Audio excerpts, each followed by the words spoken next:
مردهای اولاد از دست داده اسلام غیر از مذهب مسیحیت است. شما اطلاعی از مذهب اسلام ندارید. مذهب اسلام مذهب که مربوط به فقط ربط بین benda و خدا نیست. Qom adalah ibu kota spiritual Iran, atau dalam media barat disebut sebagai kota para mullah.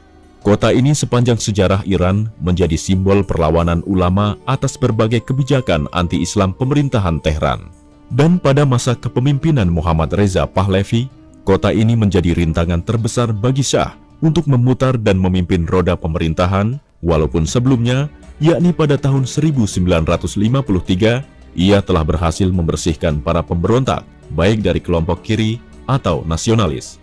Namun dari balik tembok tebal sebuah sekolah terbesar di Iran yang bernama Faidiyah, muncullah benih-benih pertama untuk sebuah revolusi baru di bawah komando Imam Ruhullah Al-Khomeini. بلکه اصل رژیم سلطنتی از اول خلاف قانون و خلاف قواعد عقلی است و خلاف حقوق بشر است. برای اینکه ما فرض می‌کنیم که یک ملتی تمامشون رأی دادند که یک نفری سلطان باشد.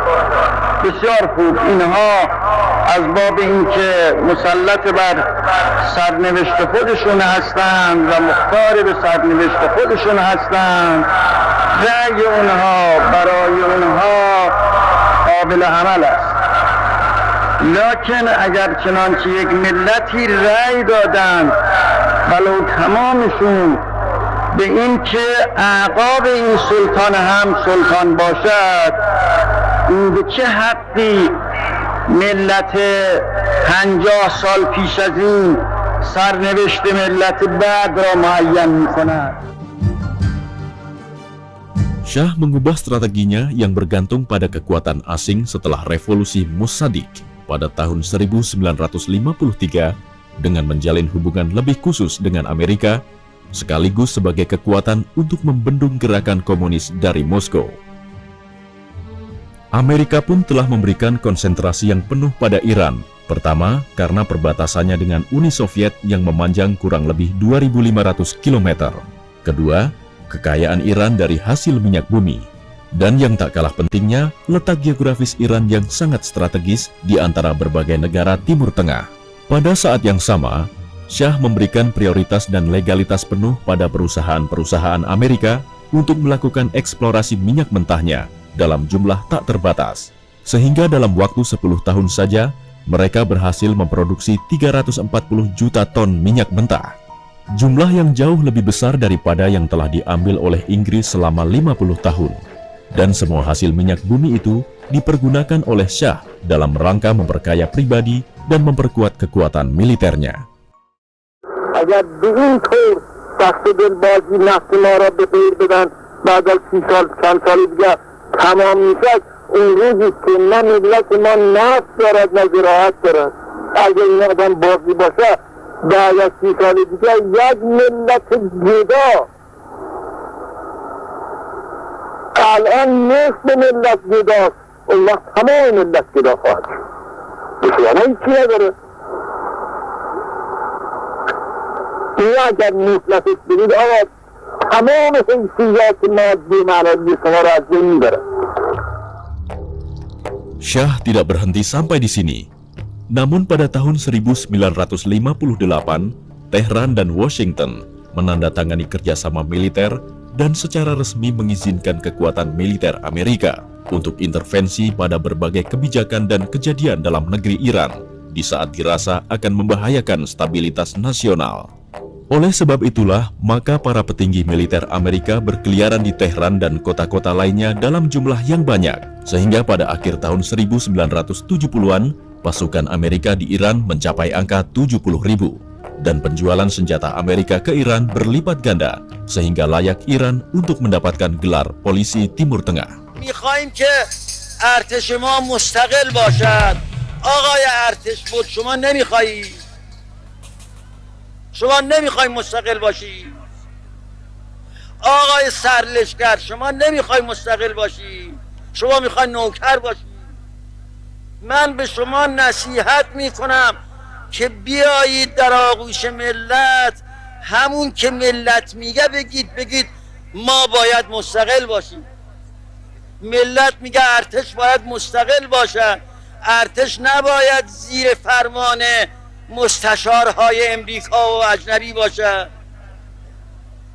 شما بیایید، ما برای خاطر شما این حرفا میزنیم، شما بیایید برای خاطر خودتون این حرفا بزنید، بگید ما میخوایم مستقل باشیم، ما نمیخوایم این مستشارها باشن.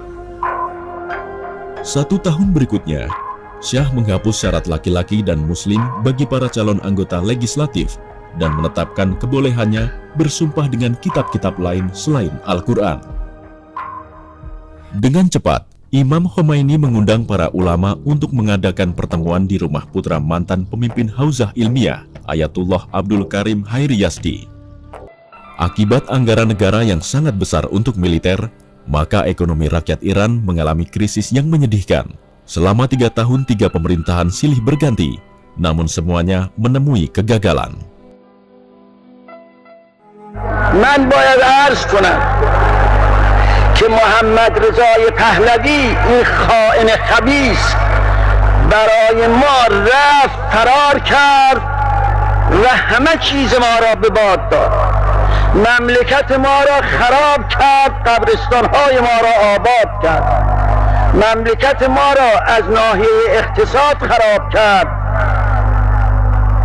تمام اقتصاد ما الان خراب است و از هم ریخته است که اگر چنانچه بخواهیم ما این اقتصاد را به حال اول برگردانیم، سالهای طولانی با همت همه مردم، نه یک دولت این کار را میتوند بکند. Daerah selatan Iran adalah daerah yang paling merasakan penderitaan ekonomi. Kemiskinan dan buta huruf penduduknya sampai pada titik yang sangat mengkhawatirkan. Pada setiap 5 orang laki-laki, hanya 1 orang yang bisa membaca dan menulis. Pada setiap 12 orang perempuan, hanya 1 orang saja yang bisa membaca dan menulis. Rezim Amerika mengkhawatirkan krisis Iran akan berakhir dengan sebuah revolusi yang akan melenyapkan kekuasaan mereka di Iran. Apalagi dunia saat itu digoncang oleh beberapa revolusi dari Kuba hingga Kairo. Karenanya, Shah berangkat menuju Washington yang saat itu di bawah kepemimpinan Presiden JF Kennedy.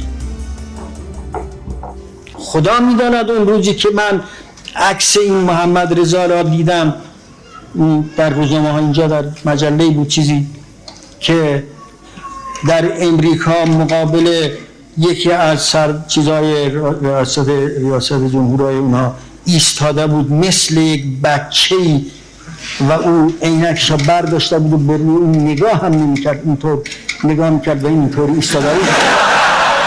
خدا می‌داند.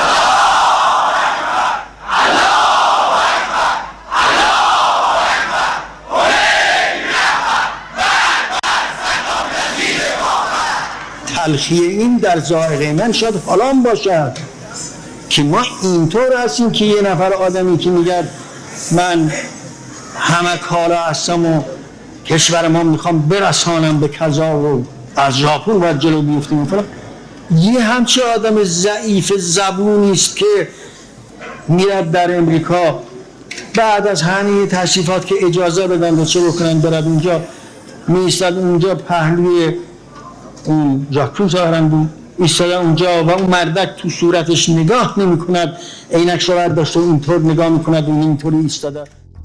Shah mulai mendeklarasikan reformasi putihnya dengan secara simbolik mengemudikan sebuah traktor bajak dan menyerahkan sejumlah akte kepemilikan tanah kepada beberapa orang petani.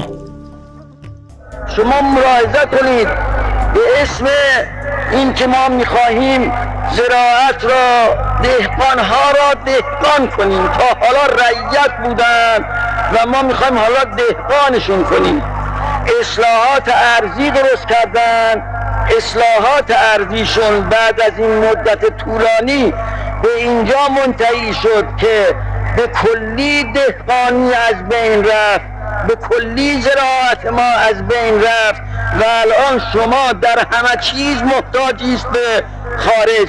یعنی محمد رضا این کار را کرد تا بازار درست کند از برای آمریکا و ما محتاج به او باشیم در اینکه گندم از او بیاریم، برنج از او بیاریم، همه چیز را، تخم مرغ از او بیاریم یا از اسرائیل که دست به امریکاست بیاریم.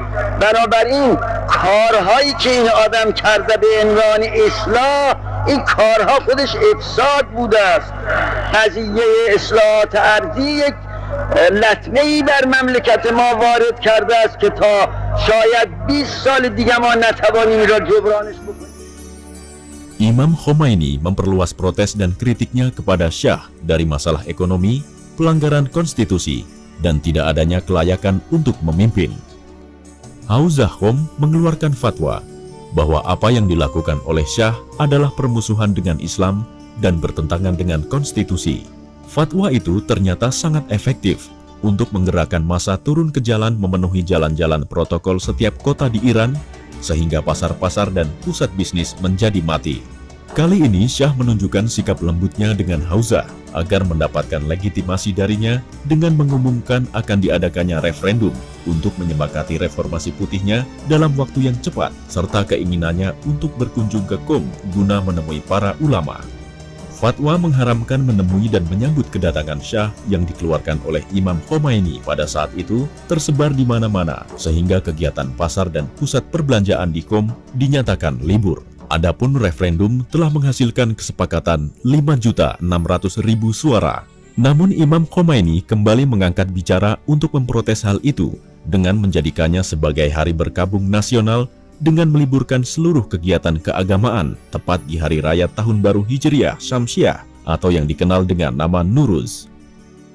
Kali ini Syah bereaksi keras dengan memerintahkan untuk melakukan penyerangan pada Hauzah, tepatnya Madrasah Fadjiyah. Setelah itu, Imam memulai pembicaraan dengan mengatakan, خب ما حساب بکنیم که این مصیبت ها برای چه به این ملت وارد شد. مگر این ملت چه می گفت و چه می گوید که از اون وقتی که صدای ملت در آمده است تا حالا قتل و ظلم و غارت و همه اینها ادامه دارد. ملت ما چه می گفتند که مستحق این عقوبات شدند؟ Pada tahun 1963, tersebarlah berita bahwa Syah menyetujui pembukaan kedutaan Zionisme Israel di Tehran. Imam mengundang para ulama untuk melakukan pertemuan di rumahnya. Maka berkumpullah para ulama besar dan maraji. Mereka semua bersepakat untuk melayangkan sebuah surat protes tegas kepada Syah di hari Asyura. Beberapa hari berikutnya di kegelapan malam, sebagai jawaban atas ceramah imam tersebut, satu peleton pasukan militer dengan baju sipil menyerang rumah imam dan menangkap beliau. Berita tentang penangkapan Imam Khomeini tersebar di tengah masyarakat.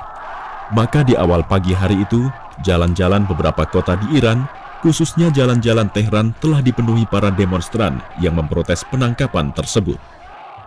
Di saat jalan-jalan sudah penuh sesak, maka para aparat pun melepaskan tembakan ke arah para demonstran. Pada awalnya, aparat militer hanya menembakkan peluru ke kaki para demonstran. Namun tak lama kemudian, para pemegang komando di lapangan itu mendapatkan perintah dari atasan mereka yang berada di kedutaan Amerika, Rusia, dan Inggris yang berada di sekitar istana yang tidak jauh dari tempat demonstrasi, agar aparat menembakkan pelurunya ke kepala para demonstran, serta mereka mengutus beberapa helikopter untuk menembaki aparat yang tidak mengindahkan instruksi tersebut. Media barat menyebutkan bahwa korban pembantaian ini mencapai ribuan orang. Helikopter militer mengangkut jasad-jasad itu dan dilemparkan di danau garam berkadar tinggi yang dengan cepat mengubah jasad mereka menjadi garam. Danau garam itu kemudian berubah menjadi sebuah tempat kenangan para syuhada.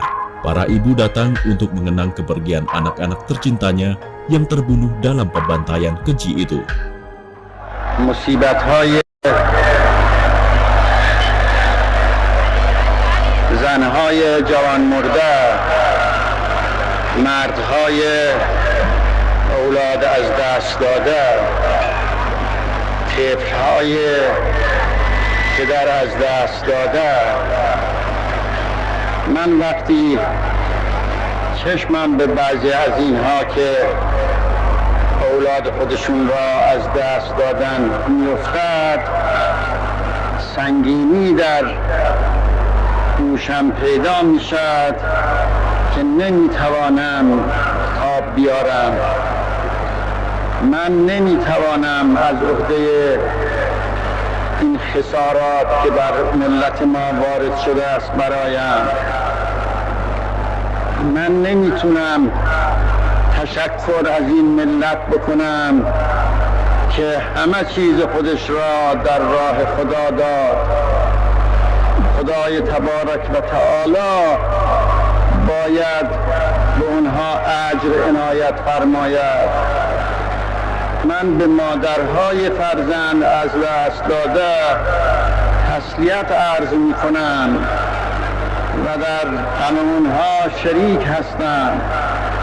من به پدرهای جوان داده، من به اونها تسلیت عرض می کنم. من به جوانهایی که پدرانشون را در این مدت از دست داده‌اند تسلیت عرض می کنم. Imam Khomeini dijebloskan di penjara Ashir Abad yang berada di Tehran dan mereka mulai melakukan penyidikan. Imam dikeluarkan dari penjara dan diasingkan ke sebuah desa Kursiyah Daudiyah yang berjarak 12 km dari Tehran. Sebagai reaksi atas hal itu, para pedagang pasar yang dikenal dengan kelompok Bazari menutup seluruh toko dan kegiatan mereka, serta turun ke jalan menuntut pembebasan Imam Khomeini. 7 bulan kemudian, Shah menandatangani kesepakatan dengan Washington tentang kekebalan hukum para personel Amerika yang ada di Iran, di mana Iran tidak berhak untuk menghukum dan mengadili mereka atas kriminal apapun yang mereka lakukan.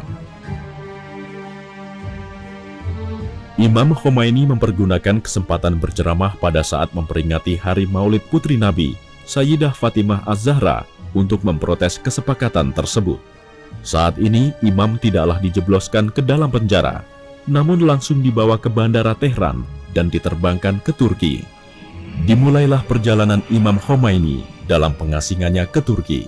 Sebuah perjalanan panjang yang memakan waktu lebih dari 14 tahun hingga beliau kembali ke tanah airnya dengan kemenangan. Ankara adalah ibu kota Turki yang merupakan tempat pengasingan pertama Imam Khomeini di luar Iran. Di malam pertama beliau di Turki, beliau ditempatkan di Hotel Boulevard Fals yang saat ini sudah tidak ada lagi. Pada hari kedua, beliau dipindahkan ke sebuah rumah di Jalan Ataturk. Beberapa hari kemudian, keluarlah sebuah larangan bagi beliau untuk mengenakan sorban yang merupakan simbol keagamaan dan keulamaan. Selama keberadaan beliau di Ankara, beliau selalu melakukan surat menyurat dengan anaknya Sayyid Mustafa di Tehran. Setelah beberapa kali permohonan kepada pihak berwenang Turki, akhirnya mereka mengizinkan Imam Khomeini untuk melakukan perjalanan sekeliling Ankara selama 40 menit di bawah pengawasan dan pengawalan yang ketat pihak keamanan. 3 hari berikutnya, Imam mendapatkan izin kembali untuk mengunjungi beberapa masjid dan peninggalan kuno di kota Ankara. Imam tinggal di Ankara selama 8 hari, di mana para intelijen Turki mencari tempat yang lebih cocok bagi beliau, sehingga seorang tua yang telah berusia 62 tahun itu dapat menghabiskan sisa umurnya dengan suasana tenang, jauh dari keramaian kota Ankara.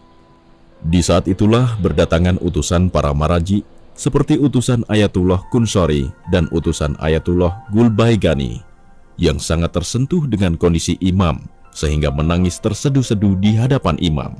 Khususnya di saat ia mendengar Imam dipaksa untuk melepaskan sorban keulamaannya. Karenanya, ia mengusulkan kepada Imam agar dia berusaha dan melakukan berbagai cara dan permohonan agar Imam diizinkan untuk kembali ke Iran. Namun Imam menolak tawaran dan usulan tersebut dengan mengatakan bahwa aku telah mengikat janji antara diriku dan Tuhanku untuk tidak mundur sedikit pun melawan rezim yang lalim, serta menjulurkan tangan untuk menerima tindakannya yang keji. Imam Khomeini biasa melakukan sholat di Masjid Jami Olo yang tidak jauh dari tempat tinggal beliau di Bursa. Disitulah beliau berinteraksi dengan banyak orang dari masyarakat Turki. Di suatu hari, dan hari itu adalah hari Jumat, beliau naik mimbar dan menyampaikan sebuah khotbah politik dengan bahasa Turki yang baik, sehingga mengkhawatirkan pihak-pihak berwenang Turki. Ide-ide Khomeini mulai merasuki pikiran dan hati masyarakat Muslim Turki, sehingga pihak-pihak keamanan negara mulai nampak kegusarannya atas keberadaan Khomeini di bumi Turki. Pemerintahan Ankara akhirnya memohon dari Imam Khomeini untuk meninggalkan Turki, dan di saat disampaikan kepada beliau surat pengusiran tersebut, Imam diharuskan meninggalkan Turki secepat mungkin.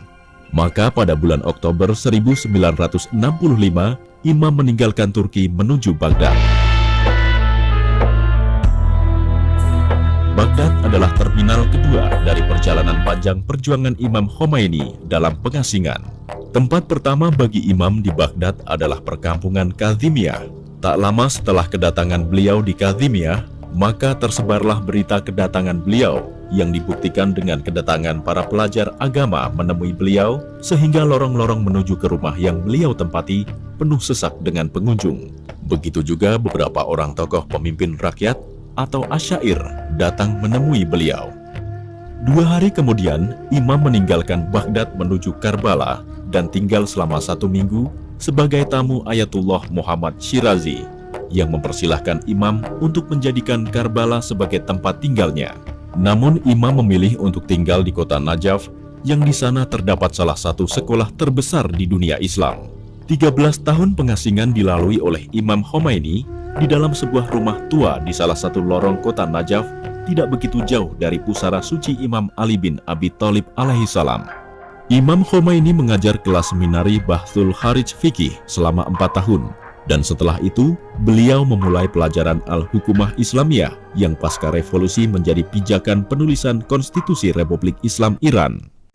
مذهب اسلام غیر از مذهب مسیحیت است. شما اطلاعی از مذهب اسلام ندارید که مذهب اسلام مذهب خشک مربوط به فقط ربط بین بنده و خدا نیست. اسلام یک مذهب سیاسی است که سیاستش با احکام دیگرش با عباداتش مخلوط به هم است و همونطوری که حکومت‌ها ابعاد سیاسی دارند اسلام هم داره. Dasar-dasar pemikiran Imam Khomeini dalam pelajaran fikih dan usul fikih telah menjadikan kelas beliau penuh dengan para pelajar, baik dari dalam atau luar negeri, seperti Iran sendiri, Pakistan, Afghanistan, India, dan negara-negara Arab Timur Tengah lainnya. Waktu terus berlalu, dan selama 11 tahun beliau di Najaf, Imam semakin terkenal sebagai seorang ulama yang memiliki keluasan ilmu, dan seorang ulama yang sangat disiplin dalam pengaturan waktu dan aktivitasnya walaupun usianya telah mencapai 73 tahun. Beliau memulai aktivitas kesehariannya dengan bangun dari tempat tidurnya pada jam 4 pagi untuk melaksanakan sholat malam dan membaca Al-Quran hingga masuknya waktu subuh. Sebelum matahari terbit, beliau meninggalkan rumahnya menuju Masjid Syekh Ansori untuk mengajar. Pada jam 11.30, beliau kembali ke rumah menyantap sedikit makanan ringan dan istirahat sejenak, kemudian menulis pelajaran yang telah ia sampaikan pada para murid dan santrinya. Setelah itu, beliau menemui para tamu dengan alokasi waktu 5-10 menit untuk setiap orangnya.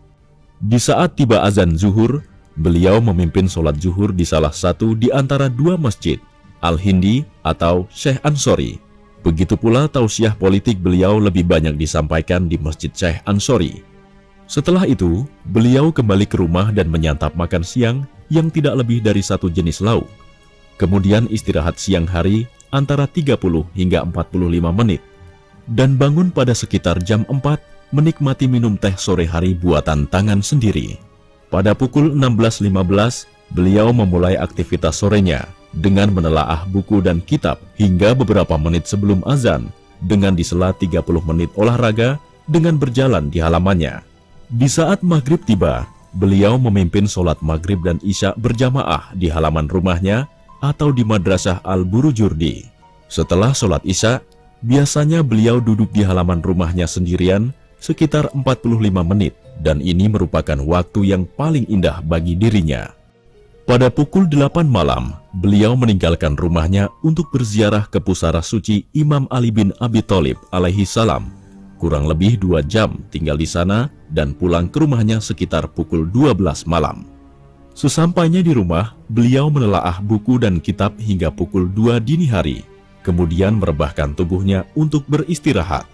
Hanya 2 jam beliau tidur dan kemudian bangun lagi pada pukul 4 pagi untuk memulai aktivitas hari barunya. Jadi beliau menghabiskan waktu untuk tidurnya hanya 3 jam hingga 3 jam 15 menit. Dan beliau istiqomah dalam program waktu yang beliau atur seperti ini selama 13 tahun di Irak. Dan beliau lanjutkan setelah kembali ke Iran hingga beliau wafat.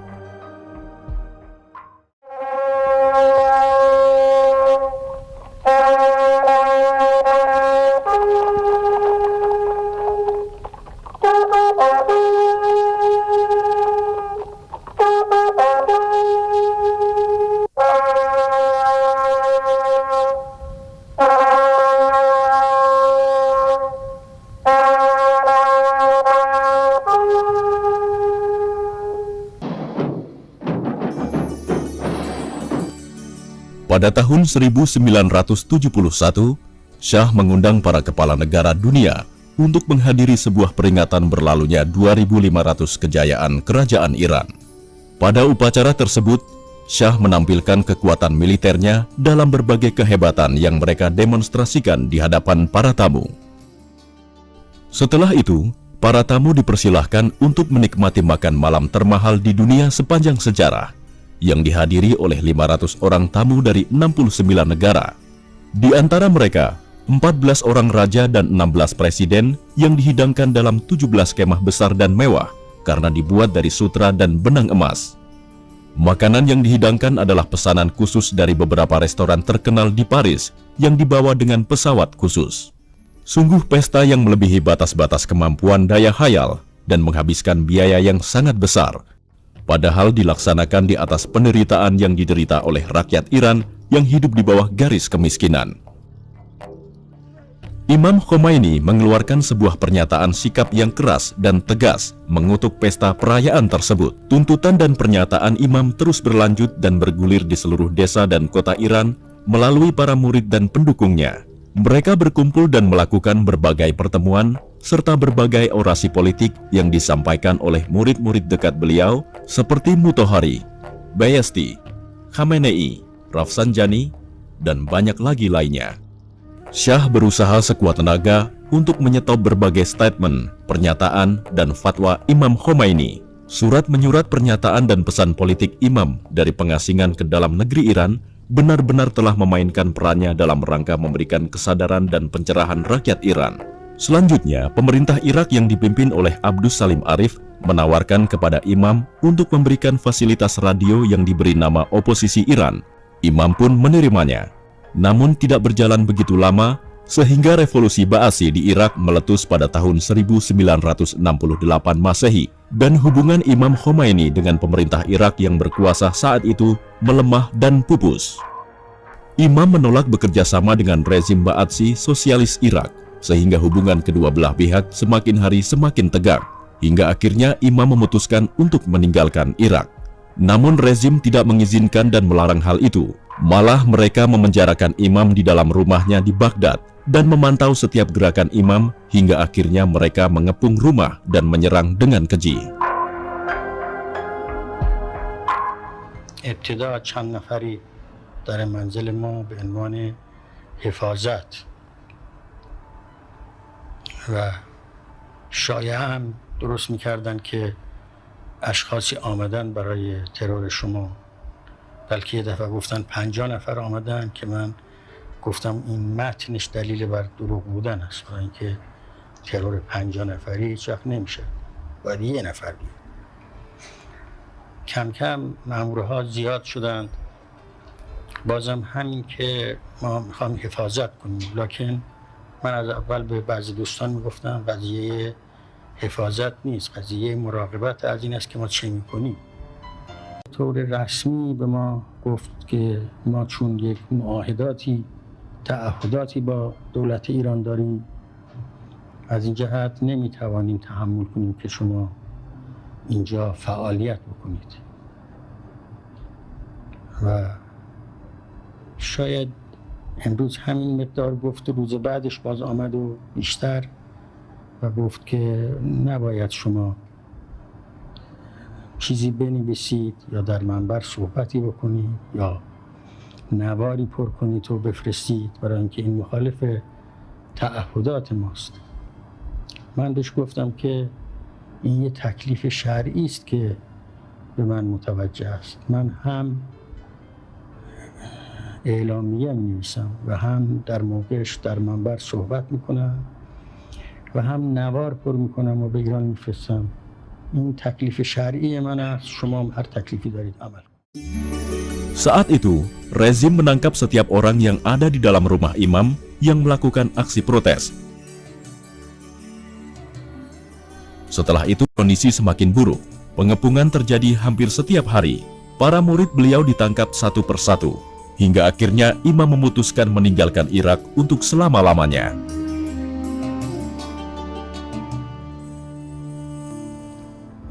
به آقای دعایی گفتم که شما برای من برید تذکره را بگیرید و ویزا بگیرید. البته قبلا هم یه دفعه ایشون برده بود پیش رئیس امر، ایشون با ناراحتی گفته بود که شما میخواید ما را با فلانی طرف بکنید. نه، نمیدیم. لیکن این دفعه ویزا دادن برای خروج و ما میخواستیم به سوریه بریم که اونجا اقامت کنیم، لیکن اول بنا داشتیم کویت بریم و از کویت که 2-3 روز بمانیم بریم به سوریه. و هیچ هم در ذهن من این نبود که به فرانسه بریم. Imam langsung menuju ke Baghdad untuk memesan tiket menuju Prancis. Hari itu juga rezim Irak mengeluarkan sebuah keputusan untuk tidak menerima kembali Imam Khomeini ke Irak jika ditolak oleh Prancis. Imam dan rombongan memasuki pesawat dan meninggalkan Baghdad pada Oktober 1978 untuk selama-lamanya. Paris, ibu kota Prancis, adalah terminal ketiga imam dalam perjalanan panjang pengasingan imam hingga kemenangan revolusinya. ما هیچ بنا نداشتیم که به پاریس بریم. مسائلی بود که هیچ اراده ما درش دخالت نداشت. هرچی بود و تا حالا هرچی هست و از اول هرچی بود با اراده خدا بود. من هیچ برای خودم یه چیزی که عملی خودم کرده باشم، یه چیزی برای خودم قائل باشم نیستم، برای شما هم قائل نیستم. هرچه هست از اوست. کارهایی که میشد که ما اصلا در ذهنمون نمی آمد که این کار مثلا باید بشد میشد و میدیدیم که نتیجه دارد. Imam tinggal di kota Novello-Sato. Namun pemerintah setempat di saat menemui beliau untuk menyampaikan ucapan selamat datang, juga mengatakan kepada imam bahwa imam dilarang untuk berceramah dan melakukan kegiatan politik. Imam menjawab bahwa saya tidak akan ceramah, namun saya harus tetap mengirim pesan-pesan politik ke Iran. البته دولت فرانسه ابتداعاً حالا چجور بود یه قدری احتیاط میکرد، لیکن بعدش نه، با ما محبت کردند و ما مطالبمون را در پاریس بیشتر از اون مقداری که توقع داشتیم منتشر کردیم و گاهی خبرگزاری های امریکا می آمدن اینجا و ما صحبت میکردیم و به من میگفتن که این در تمام امریکا و این مقداری هم در خارج امریکا پخش میشن. من مسائل ایران را، این که واقعی بود در ایران و مسائلی که در ملت میگذشت اونجا گفتیم و گوش‌های مختلفی که از دوستان جوانان ایران در خارج بودند از همه اطراف هر روز تقریبا دسته‌هایی می آمدند. Menjelang sehari sebelum Hari Raya Natal, Imam menyuruh putranya Sayyid Ahmad untuk menyiapkan bunga dan kue dan dibagi-bagikan sebagai hadiah kepada para tetangga sekitar rumahnya. Esok harinya di saat berita itu tersebar, para wartawan datang memenuhi rumah Imam di Paris. Dan setiap hari tidak kurang dari 5 wawancara pers dalam dan luar negeri mewawancarai beliau. Dengan demikian, Imam dan revolusinya dengan cepat dikenal oleh masyarakat dunia. Pada saat yang sama, semakin mudah bagi Imam untuk menyampaikan pesan-pesan politiknya kepada rakyat melalui kaset-kaset rekaman beliau, sehingga tergeraklah masyarakat Iran untuk terus melakukan perlawanan dan turun ke jalan-jalan Tehran. محرم من دستور دادم به ایران و دنبال اون دستور اعمالی خواهند کرد و من امیدوارم که دولت تکلیف خودش را بفهمد و بفهمد که نباید با مردم خشونت کرد و بفهمد که غاصب است و شاه بفهمد مسائل را و عاشورا را بگذارند که به هر طوری که مردم میخواهند عمل کنند و اگر جلوگیری بکنند مطلب بدتر خواهد شد و به ضرر همه آنها خواهد تمام شد و ممکن است که خونریزی‌های زیادی بکنند. Syah mengumumkan secara resmi keadaan darurat militer yang melarang setiap orang untuk keluar rumah dan melarang melaksanakan peringatan Asyura sekalipun di masjid. Imam memerintahkan rakyat untuk naik ke atap-atap rumah mereka dan meneriakan takbir. Pada malam 10 Muharram itu, para wartawan dalam dan luar negeri memberitakan bahwa suara takbir dari setiap atap rumah menggemparkan Iran dan mengkhawatirkan Syah. Setelah itu, setiap hari rakyat turun ke jalan.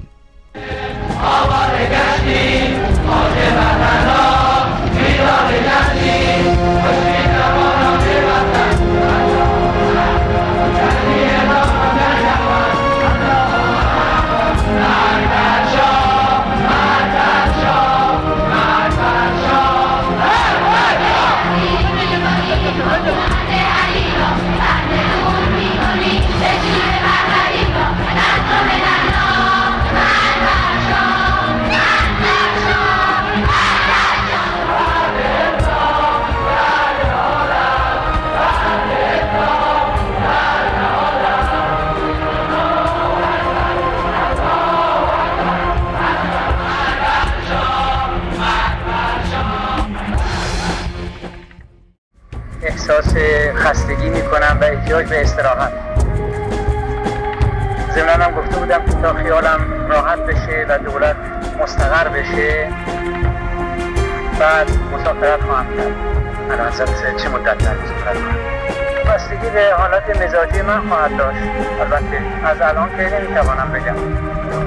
که عرضاتش کردم فکر میکنم از اینجا به آسوان برای استراحت برویم و اولین نقطه اقامت ما در آسوان Di saat itu, Imam memerintahkan rakyat untuk meneruskan perjuangan untuk meruntuhkan pemerintahan sementara Bakhtiar.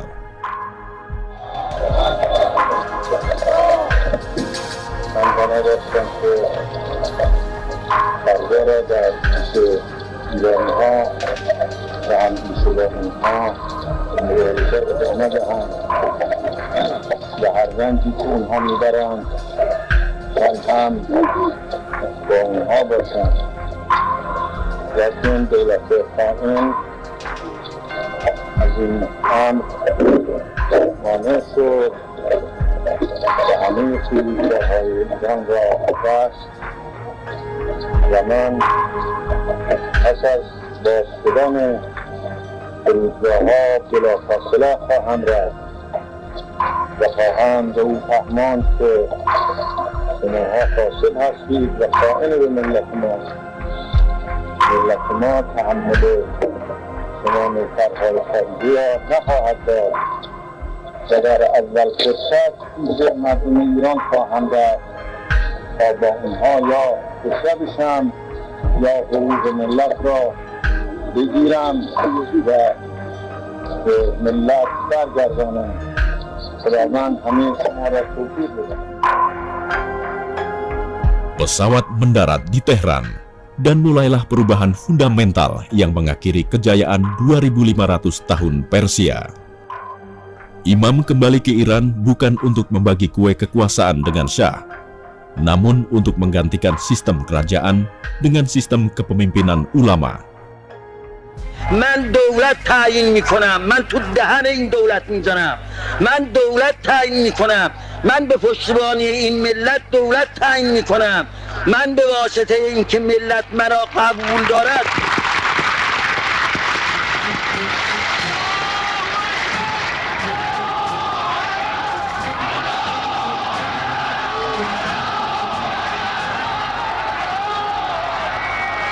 میگد که در یه مملکت که دو تا دولت نمیشد. خب واضح هستیم یه مملکت دو تا دولت نداره، لکن دولت غیر قانونی باید برد. تو غیر قانونی هستی. دولتی که ما میگیم دولتی است که متکی به آراء ملت است، متکی به حکم خداست. تو باید یا خدا را انکار کنی یا ملت را.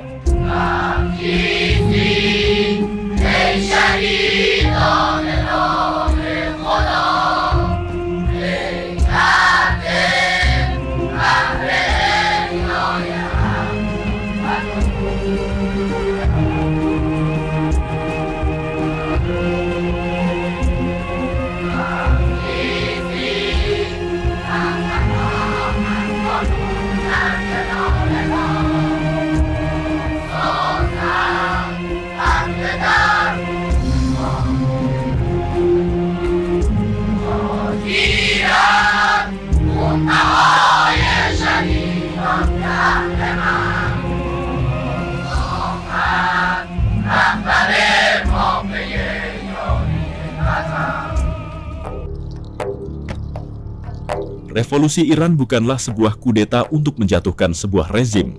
Ia bukan pula sebuah kudeta militer, namun ia merupakan sebuah revolusi rakyat yang dipimpin oleh para ulama yang bertindak sebagai guru dan pemimpin mereka. Karena itulah, pantas untuk disebut sebagai revolusi Islam karena berangkat dari nilai-nilai Islam dan dalam rangka memenangkan nilai-nilai Islam. Sungguh ia merupakan satu-satunya revolusi yang takkan ada tandingannya di abad ke-20. Saat itu tidak pernah ada contoh sebelumnya bagaimana seorang guru agama menjadi pemimpin negara. Sehingga sebuah pertanyaan besar ada di benak setiap orang. Bagaimanakah jadinya sebuah negara Khomeini akan dibangun pasca revolusi? ما در جمهوری اسلامی داریم زندگی میکنیم. جمهوری اسلامی که در اسلام مثل رسول اکرم، مثل امیرالمومنین سلام الله علیهما برش حکومت کردن. میخوام یه همچه حکومتی باشه. Imam menjadikan kota Qom sebagai tempat tinggal beliau dan tempat untuk memberikan komando pemerintahan sementara. Dari sanalah beliau merancang dan menetapkan pemerintahan pertama, baik badan eksekutif ataupun legislatif.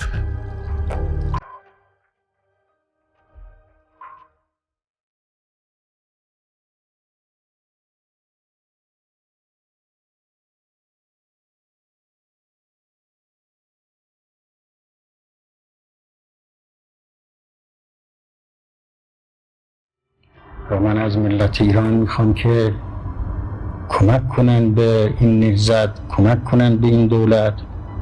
امروز دولتی است که خدمتگزار مردم است، مثل دولت‌های سابق نیست که میخواست تحمیل به مردم بشد، میخواست که ذخایر مردم را به باد بده. این دولتی است که میخواد حفظ کند ذخایر ملت ما را، میخواد حیثیت ملت را حفظ کند و میخواد که خدمت کند به ملت. Sementara itu, para ulama Islam mengusulkan dengan nama pemerintahan Islam Iran. Ide pemerintahan Islam Iran ini disampaikan Murtado Mutahari dan Bayasti dalam berbagai forum hingga acara talk show di TV dengan kaum liberalis dan komunis. امروز مردم توجه پیدا کردن به اینکه نباید یه اقلیتی برای یک اکثریت قاطع حکومت کند. این مطلب پیدا شده در ذهن مردم. در بلاد اسلامی این مثلا طرح هست الان که باید ما یه جمهوری اسلامی داشته باشیم، ما نباید یه جمهوری دموکراتیک داشته باشیم به اصطلاح اینها، یه مسئله غربی داشته باشیم اسمش رو عوض کنیم، شاهنشاهی رو برداریم یه شاهنشاهی دیگری جاش بگذاریم به طور مسائل غربی. Referendum yang dilaksanakan pada penghujung tahun 1979 itu adalah jawaban atas pernyataan apakah setuju atas sistem pemerintahan Islam dengan nama Republik Islam, ya atau tidak. Panitia penyelenggara referendum mengumumkan bahwa lebih dari 98% suara yang masuk menjawab ya untuk nama Republik Islam. Dan pada 1 April tahun 1979, dideklarasikan penamaan Republik Islam Iran dan sekaligus menjadi identitas negara serta sistem pemerintahan di Iran.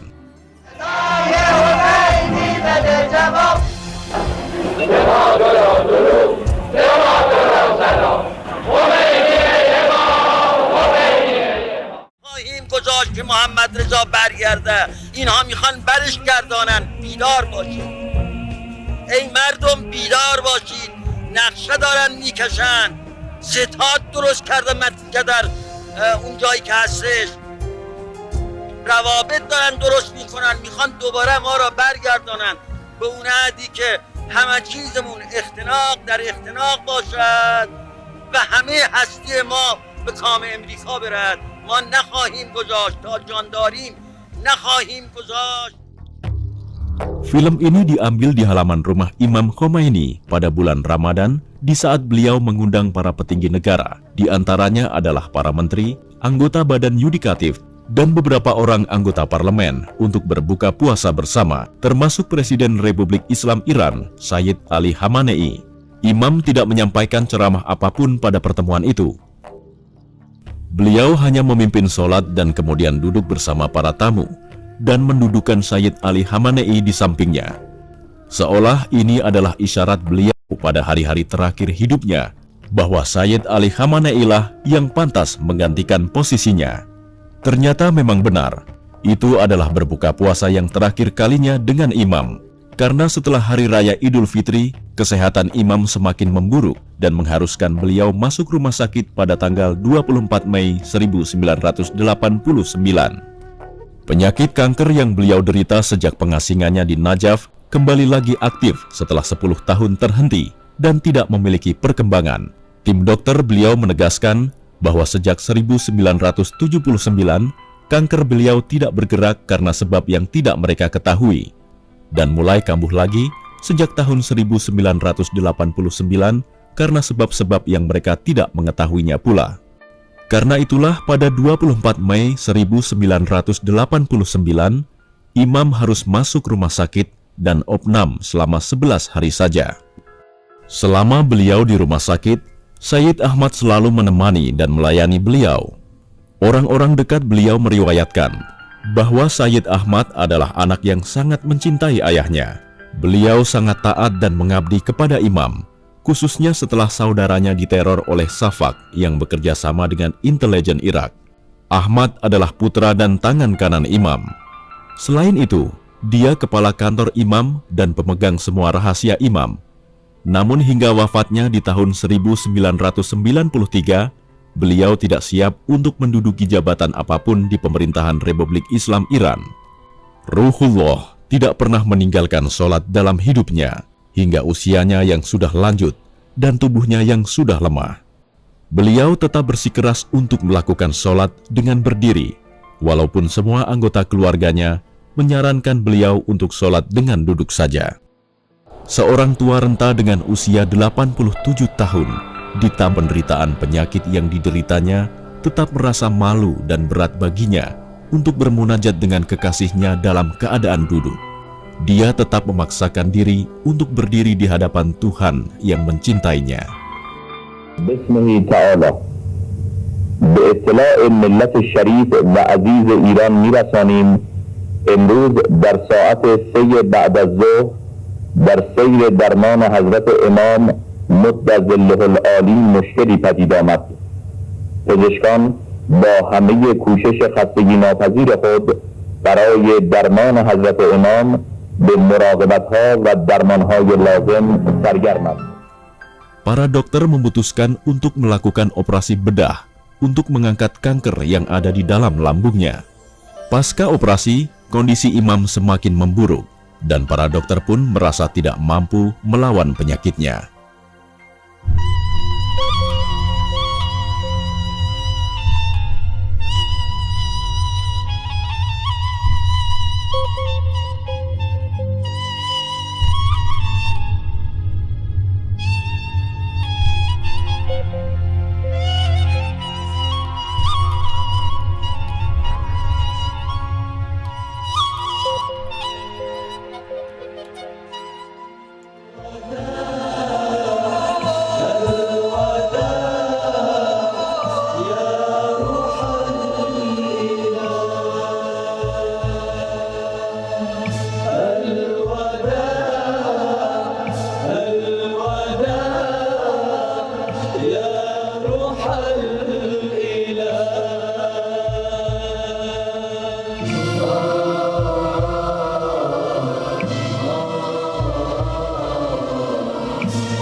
Bismillahirrahmanirrahim. Inna lillah و انا الیه راجعون.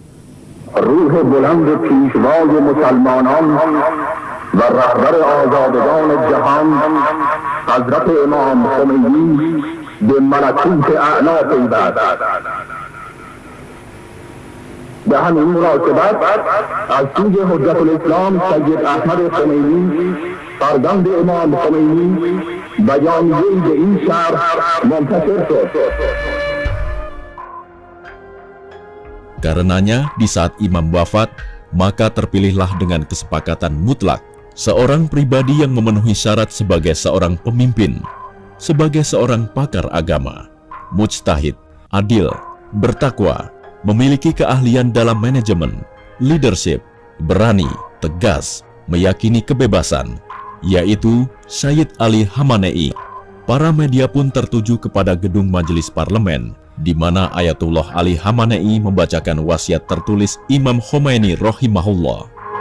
با دلی آرام و قلبی مطمئن و روحی شاد و ضمیری امیدوار به فضل خدا از خدمت خواهران و برادران مرخص و به سوی جایگاه ابدی سفر می‌کنم و به دعای خیر شما احتیاج مبرم دارم و از خدای رحمان و رحیم می‌خواهم که عذرم را در کوتاهی خدمت و قصور و تقصیر بپذیرید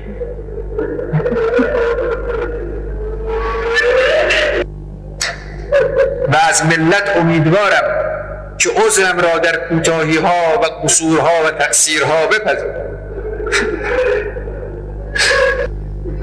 و با قدرت و تصمیم اراده به پیش روند و بدانند که با رفتن یک خدمتگزار در سد آهنین ملت خللی حاصل نخواهد شد که خدمتگزاران بالا و بالاتر در خدمتند و الله نگهدار این ملت و مظلومان جهان است. و السلام علیکم و علی عباد الله الصالحین.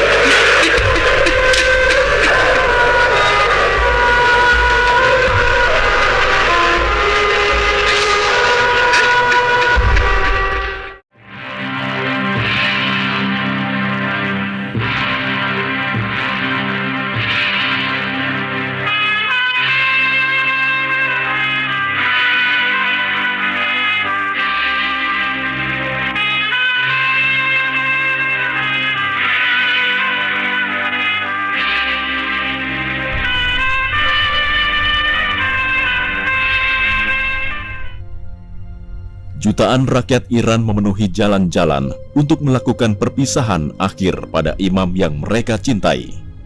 Pemandangan yang belum pernah terlihat sebelumnya sepanjang sejarah Iran, bahkan seluruh kawasan Timur Tengah.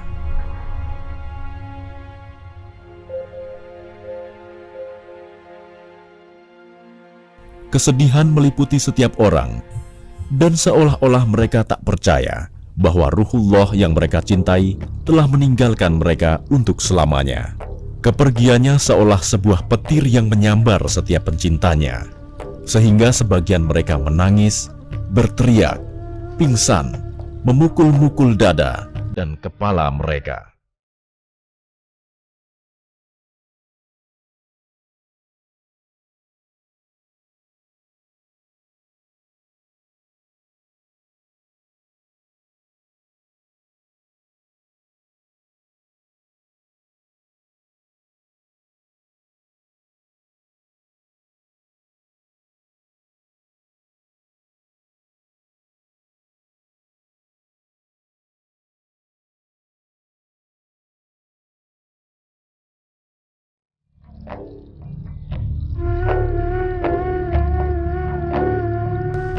Juni 1989, Tehran berubah menjadi lautan manusia dengan baju berwarna hitam. Para ulama, tokoh agama, dan pembesar negara hadir bergabung bersama masyarakat umum, bertindak sebagai imam dalam sholat jenazah Ayatullah Uzma Sayyid Muhammad Gulbaigani.